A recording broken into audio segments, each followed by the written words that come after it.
शांता निर्भया यः साक्षात् कुरुते प्रबोध समये स्वात्मानमेवाद्वयम् तस्मै श्रीगुरुमूर्तये नमः इदं श्रीदक्षिणामूर्तये।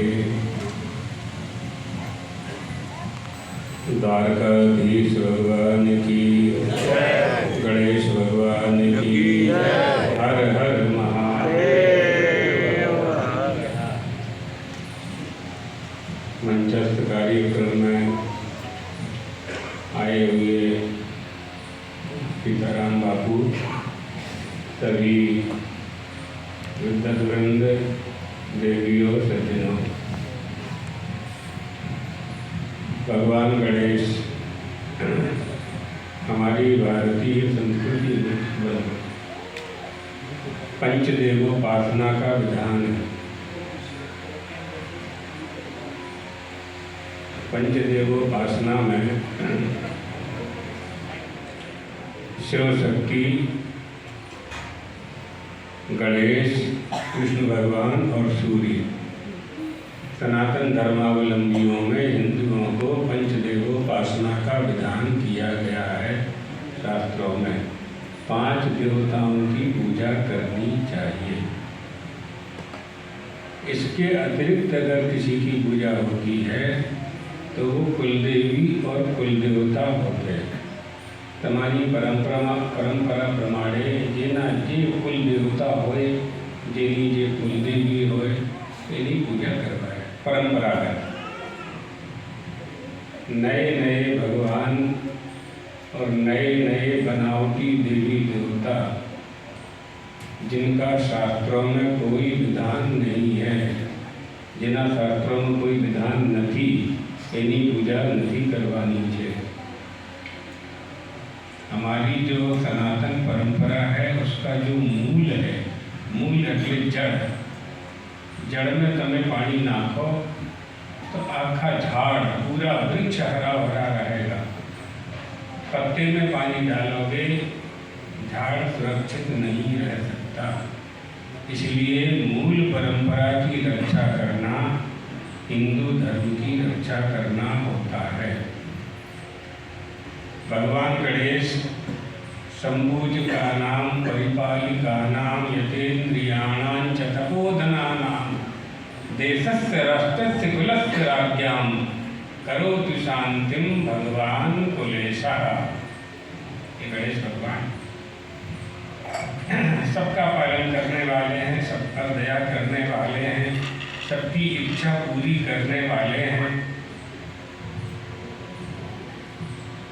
एक गणेश जी का भक्त था, उसने 1 वर्ष तक गणेश जी की पूजा की। कोई उसके मन में इच्छा थी, कामना थी, गणेश जी से कुछ मांगना चाहता था, मांगा लेकिन पूरा नहीं हुआ। उसको गुस्सा आ गया, क्रोध आ भी गया। तमें मारी सामर्थ्य नहीं, आज की तुम्हारी पूजा नहीं करवानी, नहीं करूँगा। महादेव को ले आया और महादेव की पूजा करने लगा। महादेव और गणेश जी को ऊपर रख दिया आला में, और नीचे महादेव को बैठा करके अभिषेक करने लगा।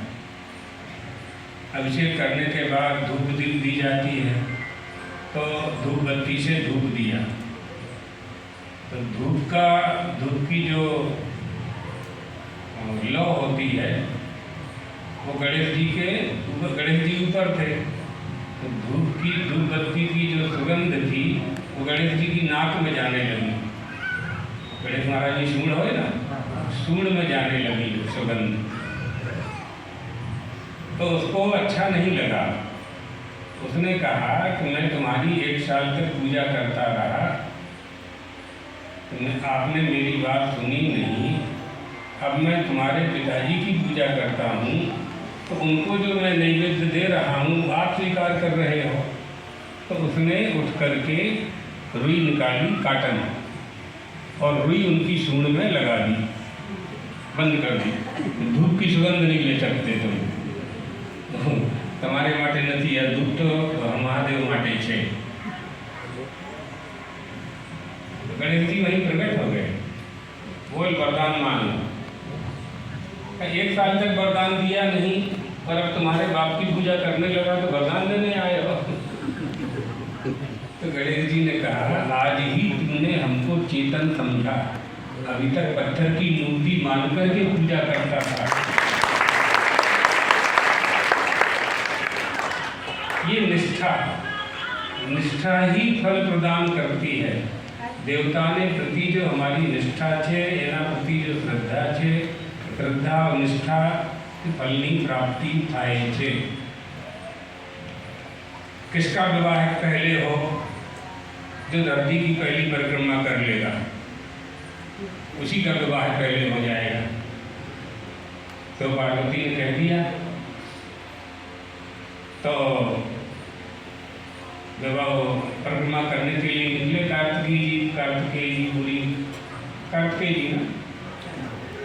पूरी परिक्रमा करने के लिए निकले। और गणेश जी ने क्या किया, दोनों माता पिता को चौकी पर बैठाया और उन्हीं की 7 परिक्रमा कर ली, साष्टांग प्रणाम किया। क्यों बेटा, परिक्रमा करने नहीं गए? बोले ना। क्यों?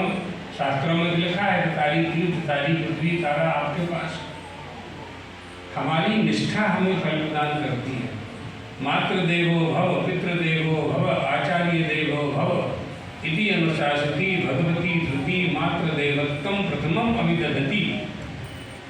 माता की आज्ञा पालन करने वाले बनो, पिता की आज्ञा पालन करने वाले बनो। पत्थर की मूर्ति जयपुर में होती है, अंबाजी में होती है, जहाँ लोग बनाते हैं, शंभुरा लोग बनाते हैं। जब ब्राह्मण वेद मंत्र पढ़ करके उसमें प्रतिष्ठा कर देते हैं तो उसमें देवत्व तो आ जाता है, उस देवता की हम पूजा करते हैं। तो जब पत्थर की मूर्ति में देवता की हम पूजा करते हैं तो चलते फिरते मनुष्यों में भगवान नहीं होगा। विचार करवानी बात है कि नहीं? चालता फिरता जेटला जीवो छे, प्राणी मात्र 84 लाख शरीर, जेटला शरीर छे, राम परमात्मा छे, राम परमात्मा बेस्ट। अभी हम रास्ते में गए जीव दया संस्थान में, वहाँ क्या नाम है, जीव दया ना, तो पशुओं की सेवा होती है।